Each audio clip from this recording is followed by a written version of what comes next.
So hello for today's video mga ka-solar, no. Tapos meron na naman tayong natapos na setup, no.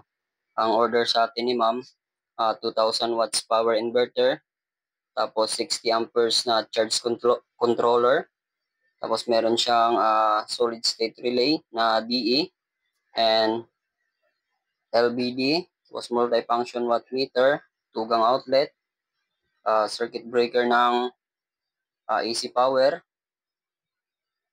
tapos meron siyang DC na circuit breaker papunta sa battery, tapos meron din siyang DC papunta rin siya sa battery, tapos meron ding 40 amperes papunta sa ating solar panel.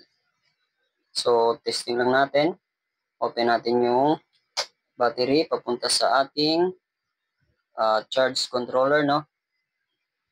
So ayan, no. So gabi na ngayon, so kaya wala tayong nakasaksak na solar panel, no. Ito yung kanyang breaker, tapos ito naman yung kanyang breaker ng inverter, no, para magkaroon ng output yung ating LBD ng ating SSR. Na-open natin yan. So ayan na, karoon na siya ng display, tapos mapapansin natin medyo umilaw yung kanyang SSR, no. Ibig sabihin may output na yun siya papunta sa ating inverter, no. So open natin tong switch sa gilid. So ayan, kita natin nasa kanyang output, AC output ay 227. Napakalakas na po, no. 220 lang yung kailangan natin, no. So nagkaroon na ng display ang ating multifunction watt meter, no. Meron siya ditong watts, kung ilang watts yung nakasaksak natin, makikita natin yan dito. Tapos meron siyang time kung ilang oras na natin siya naggamit. Gusto yung kanyang output na volts. Tapos meron naman siyang hertz sa 60 hertz. Tapos meron siyang yung init niya, degree Celsius, no. Tapos meron naman siya ditong kilowatt hour, no. Kung ilang kilowatt hour na nagagamit natin sa loob ng isang buwan, no. So open lang natin yung circuit breaker ng ano natin, ng ito, para magkaroon ng output itong outlet, no. So testing din natin sa ano natin, tester natin kung same ba sila ng output, no.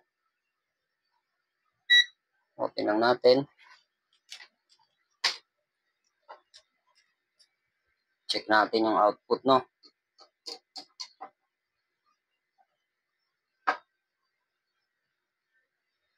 So ayan, no. Sa base sa tester natin, 227.1. So same din dito sa ano natin, no. Napaka-accurate, no. So ayan. Okay na yun siya. Pwede na natin gamitan ng mga appliances, no. Tapos pag i-off natin, pwede natin i-off tong ano na to pagkagabi para wala na rin siyang konsumo ng battery, no. Off natin yan. So pwede pa rin natin gamitin, no, kasi ito lang yung open natin, kasi sa gabi kahit ito lang yung open natin, pwede na yan siya, no. So ayan mga idol, napakaganda, no. So pag off natin, off lang din natin tong switch dito sa gilid. So baba natin yung breaker, tapos off din natin tong ano natin, no, breaker ng battery. So ayun,